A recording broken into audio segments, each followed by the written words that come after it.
सौर ऊर्जा। तो हम यहाँ पे सबसे पहले सौर ऊर्जा के बारे में जानेंगे।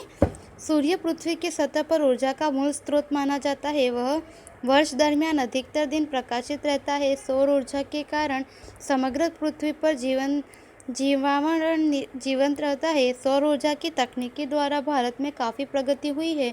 सोलर कुकर का उपयोग कर रसोई बनाना, सोलर हीटर का उपयोग कर पानी गर्म करना, सोलर पैनल द्वारा बिजली उत्पन्न की जाती है।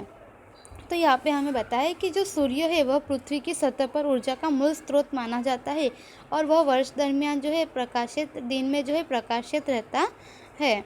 और सौर ऊर्जा के कारण समग्र पृथ्वी पर जीवावरण वह बना हुआ है। और सौर ऊर्जा की तकनीक के द्वारा भारत में काफ़ी प्रगति भी हुई है, जैसे कि सोलर कुकर का उपयोग करके रसोई बनाना और सोलर हीटर का उपयोग करके पानी गर्म करना, सोलर पैनल का उपयोग करके बिजली उत्पन्न की जाती है। गुजरात देश का सर्वाधिक सौर ऊर्जा उत्पन्न करने वाला राज्य है।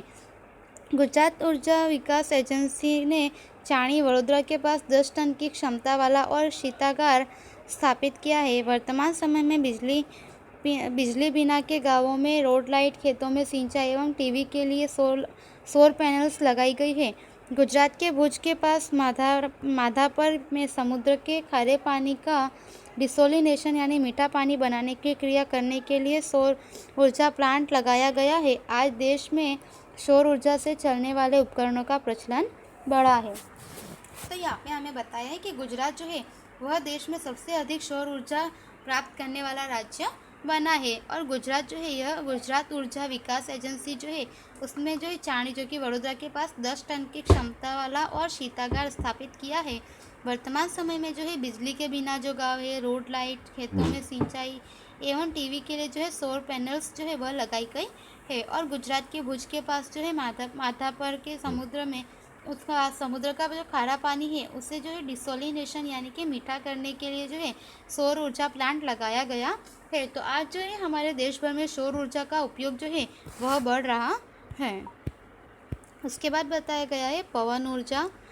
पृथ्वी की सतह पर सूर्य ऊर्जा बरसाता है। वातावरण में उत्पन्न होने वाली भारी एवं कम दबाव के कारण हवाएं उत्पन्न होते हैं। हमारे देश में समुद्र किनारे एवं खुले प्रदेशों में पवन चक्कियों द्वारा पवन ऊर्जा प्राप्त की जाती है। विश्व में भारत में पवन ऊर्जा से प्राप्त करने वाला 5वां देश बना है।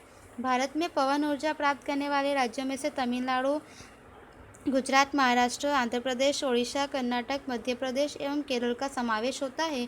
गुजरात में जामनगर के लांबा गांव में एवं कच्छ के मांडवी के किनारे विंड फार्म कार्यरत है। देवभूमि, द्वारका, जामनगर, कच्छ, राजकोट एंड पोरबंदर आदि जिलों में ऊंचाई पर पवन चक्कियां लगाकर विद्युत उत्पन्न की जाती है। तो यहाँ पे हमें बताया कि पृथ्वी की सतह पर सूर्य ऊर्जा बरसाता है, तो वातावरण में उत्पन्न होने वाली भारी दबाव के कारण हवाएं है वह उत्पन्न होती है। और हमारे देश में समुद्र किनारे एवं खुले प्रदेशों में पवन चक्कियों द्वारा पवन ऊर्जा प्राप्त की जाती है। विश्व में भारत पवन ऊर्जा प्राप्त करने के क्षेत्र में 5वां देश बना है। और भारत में पवन ऊर्जा प्राप्त करने वाले राज्यों में मुख्य रूप से गुजरात, तमिलनाडु, महाराष्ट्र, आंध्र प्रदेश, ओडिशा, कर्नाटक, मध्य प्रदेश एवं केरल का समावेश होता है। गुजरात में जामनगर के पास लांबा गांव में एवं कच्छ के मांडवी के किनारे विंड फार्म कार्यरत है। देवभूमि द्वारका है वहाँ पे जामनगर, कच्छ, राजकोट, पोरबंदर आदि जिलों में ऊंचाई पर पवन चक्कियाँ लगाकर वहाँ पर विद्युत उत्पन्न की जाती है। बायोगैस के उत्पादन के काम बिना के कृषि पदार्थ, गन्ने का खोई, अन्य वनस्पति गोबर एवं मनुष्य मलमूत्र का समावेश होता है। इन पदार्थों के सड़ने से मीथेन वायु मुक्त होती है। यह दहनशील वायु है। इसके उपयोग के बाद विषाणु बिना के कीमती खाद प्राप्त होती है। इस तरह ऊर्जा और खाद दोनों प्राप्त किए जा सकते हैं। यह ऊर्जा प्राप्ति का बिन परंपरागत शक्ति संसाधन है। और ऊर्जा एवं बायोगैस दोनों शक्ति संसाधन भारतीय गांवों की परंपरागत जीवन शैली को बदल सके ऐसे हैं। ग्रामीण क्षेत्रों की स्वच्छता में वृद्धि होती है तथा इससे घरेलू ऊर्जा की कमी दूर होती है। तो यहाँ पे हमें बताया कि बायोगैस के उत्पादन में काम बिना के कृषि पदार्थ, गन्ने का खोई, अन्य वनस्पति गोबर एवं मनुष्य के मूलमूत्र उनका समावेश होता है।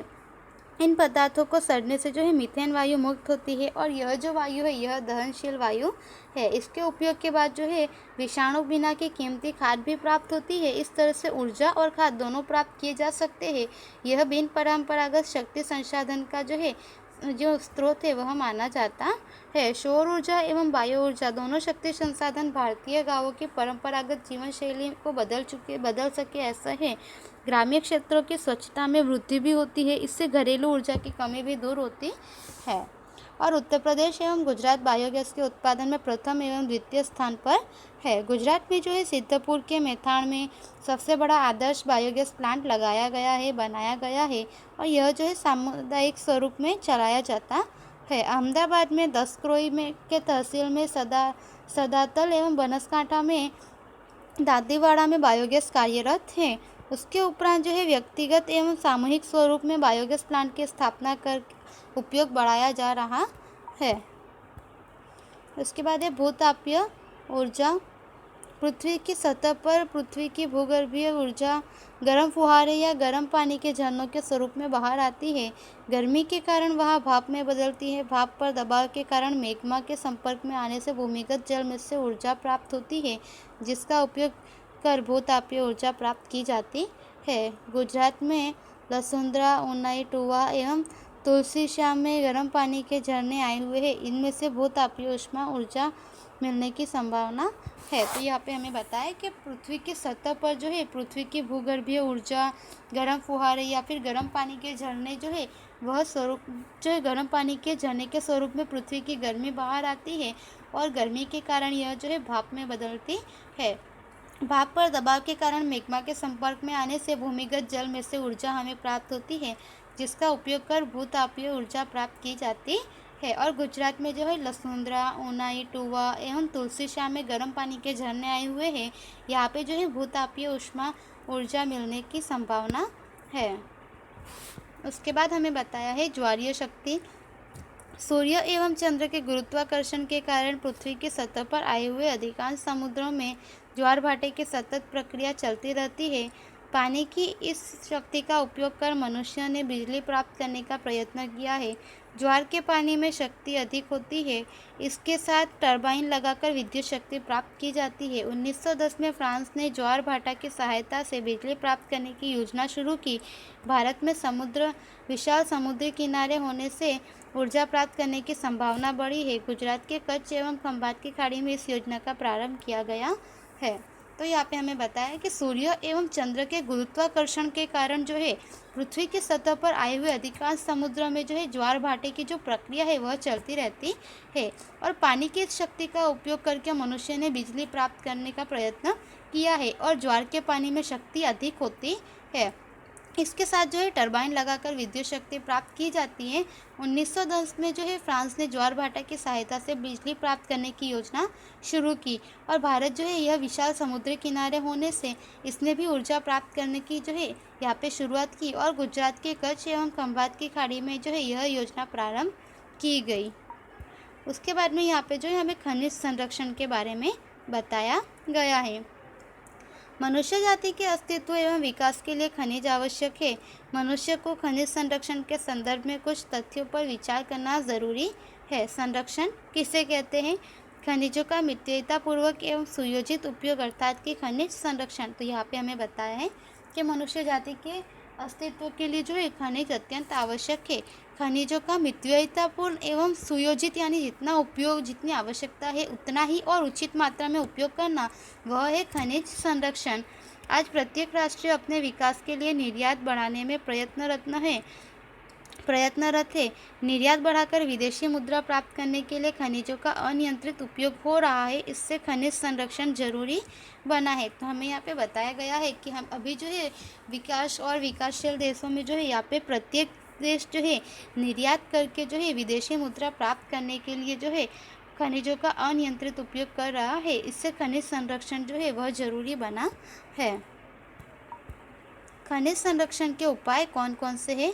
योग्य तकनीकी का उपाय, खनिज प्राप्त करने के लिए योग्य तकनीकी का उपयोग किया जाए तो खनिजों का दुर्व्यय रुकेगा। तो यहाँ पे हमें बताया कि जो है यहाँ पे खनिज प्राप्त करने के लिए जो योग्य तकनीक है उसका हमें उपयोग करना चाहिए कि जिसका जो है खनिजों का जो है दुरुपयोग ना हो। पुनः चक्र लोहा, तांबा, एल्यूमिनियम एवं कलई के अनुपयोगी भंगार को पुनः उपयोग में लेना चाहिए। खनिजों का जो है वैकल्पिक उपयोग करना चाहिए, जैसे कि वैकल्पिक उपयोग अल्प मात्रा में प्राप्त होने वाले खनिजों का विकल्प खोजना चाहिए। बिजली के स्थान पर सौर ऊर्जा, तांबे के स्थान पर एल्यूमिनियम का एवं पेट्रोल के बदले सीएनजी का उपयोग करना चाहिए। जैसे कि जो है खनिज जो है कम और मर्यादित मात्रा में है उनका जो है यहाँ पे विकल्प ढूंढना चाहिए। जैसे कि जो है बिजली के स्थान पर सौर ऊर्जा का उपयोग करें, तांबे के स्थान पर एल्यूमिनियम का एवं पेट्रोल के स्थान पर जो है सीएनजी का उपयोग करें। उसके बाद है बिन परंपरागत साधनों का उपयोग, जल, सौर, पवन, बायोगैस जैसे बिन परंपरागत साधनों का उपयोग जो है बढ़ाना चाहिए। टिकाऊ और पोषणक्षम विकास, तो यहाँ पे हमें जो है टिकाऊ और पोषणक्षम विकास के लिए बताया है कि पर्यावरण की गुणवत्ता बनाए रखकर भविष्य की पीढ़ी को शुद्ध पर्यावरण की भेंट देना, प्रदूषण मुक्त पर्यावरण के प्रयत्न करना, खनिजों के अनुमानित भंडार निश्चित हो, इसके बाद उसका आयोजनपूर्ण उपयोग हो तो अधिक लंबे समय तक उसका उपयोग हो सकता है। तो यहाँ पे हमें बताया है कि पर्यावरण की गुणवत्ता को बनाए रखना और भविष्य की पीढ़ी को जो है शुद्ध पर्यावरण प्राप्त हो ऐसा जो है यहाँ पे उपयोग करना चाहिए कि प्रदूषण मुक्त पर्यावरण के लिए प्रयत्न करें और खनिजों के अनुमानित भंडार निश्चित हो, इसके बाद जो है उसका आयोजन पूर्वक उपयोग करें कि लंबे समय तक जो है उसका उपयोग हो सके। खनिज संसाधनों की सुरक्षा एवं संवर्धन आवश्यक है। तो विद्यार्थियों यहाँ पे जो है हमारा यह पाठ पूरा होता है। आपको यहाँ पे स्वाध्याय दिया गया है, यह स्वाध्याय आपको नोटबुक में लिखना है। धन्यवाद।